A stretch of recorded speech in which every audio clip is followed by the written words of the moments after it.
Hello, my friends, and welcome to 5 True Christmas Ghost Stories. Christmas.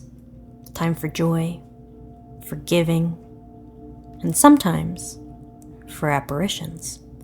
Here's 5 true Christmas ghost stories from across the web.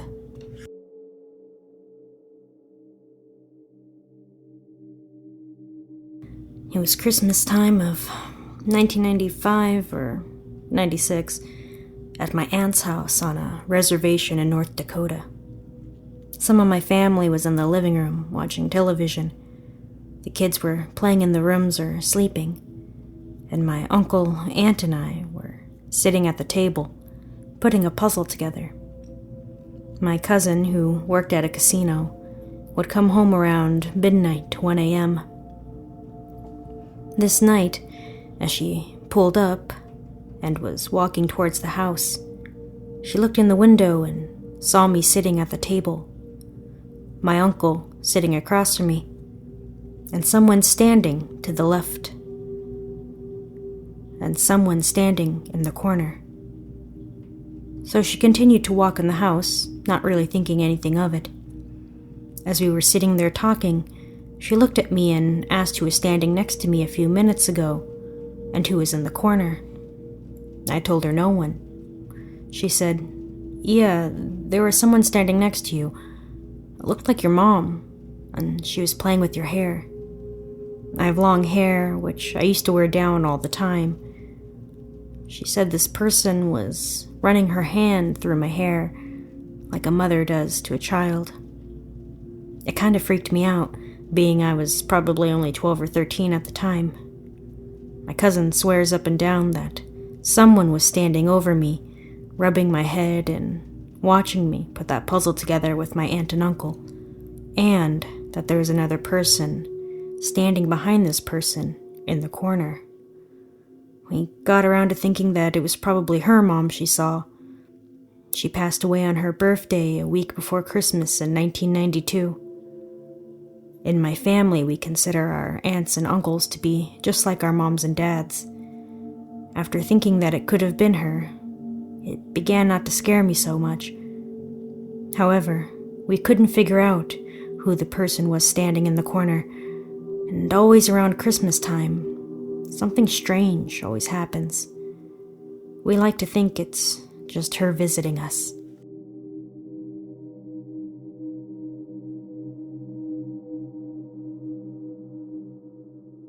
My parents and I lived in a small home that was around 90 years old. The year would have been around 1996. We lived there from the time I was 7 to the time I was 19. From that very day that we moved in, I felt that I was not alone. One year around Christmas time, I was having a friend spend the night.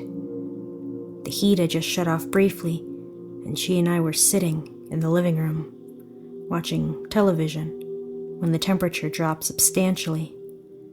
As I rose to turn up the heat, the Christmas tree began to shake violently. Ornaments were falling off right and left, and she and I were terrified. We ran upstairs and lay down on my bed. My white cat curled up with us, and my door was open slightly. When I gazed out at the dark hallway, I was horrified to see a tall white figure run down the hall. I turned to my friend and she acknowledged that she had seen the exact same thing. She never spent the night ever again.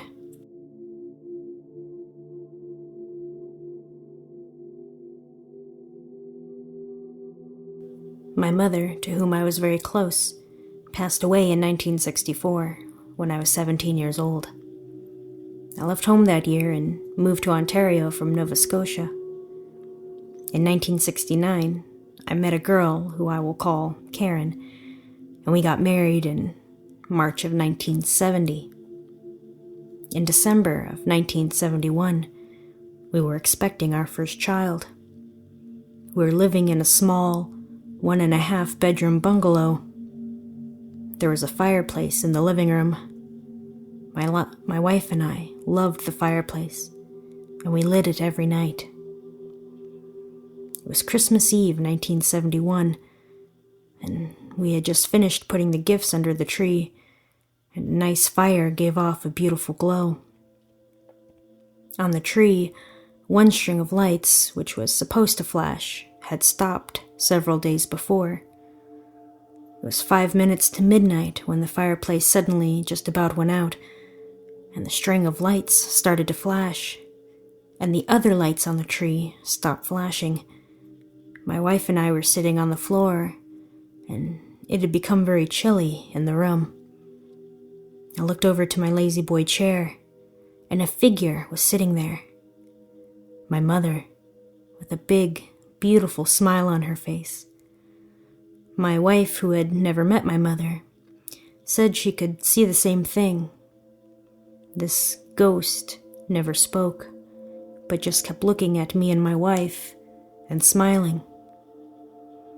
At 12 midnight, the fire in the fireplace started up again, and the lights on the tree stopped flashing, and the others started flashing again. I looked over in the chair, and the ghost was gone. No matter what I did to those Christmas lights, they never flashed again.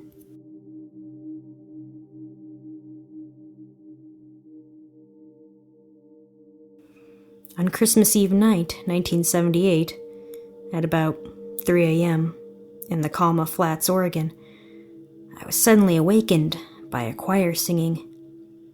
The house was new construction, miles from the nearest church. I strained to hear any words that I could understand, or a tune that I could identify, but I could not understand the language or tune. I did get a feeling of angelic exaltation, reverence, and gladness of heart.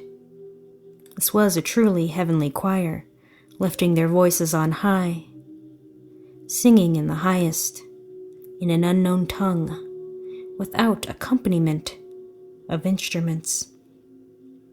I examined the television, but it was turned off, as was the radio. I explored outside, but the singing was not heard outdoors.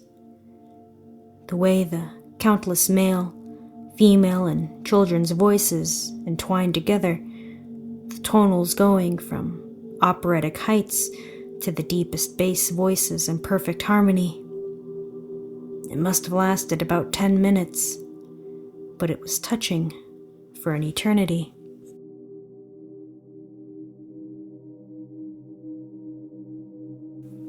I had an unusual visitor on Christmas Day, 2008, and I'm pretty sure it wasn't Santa Claus passing by my house in Bloomington, Indiana. The day started in typical fashion, with the opening of gifts around the Christmas tree.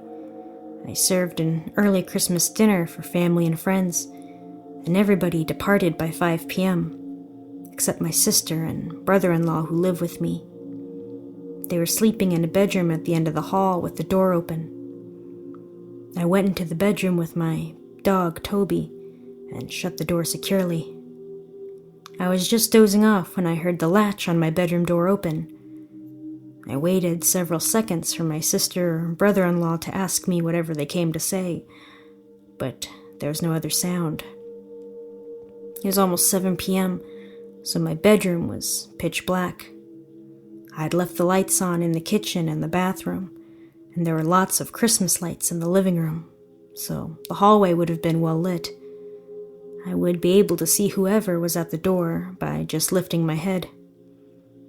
I pushed the blankets down and lifted my head from the pillow, but just as I would have been able to see who was in the doorway, an extremely bright light hit me right in the eyes.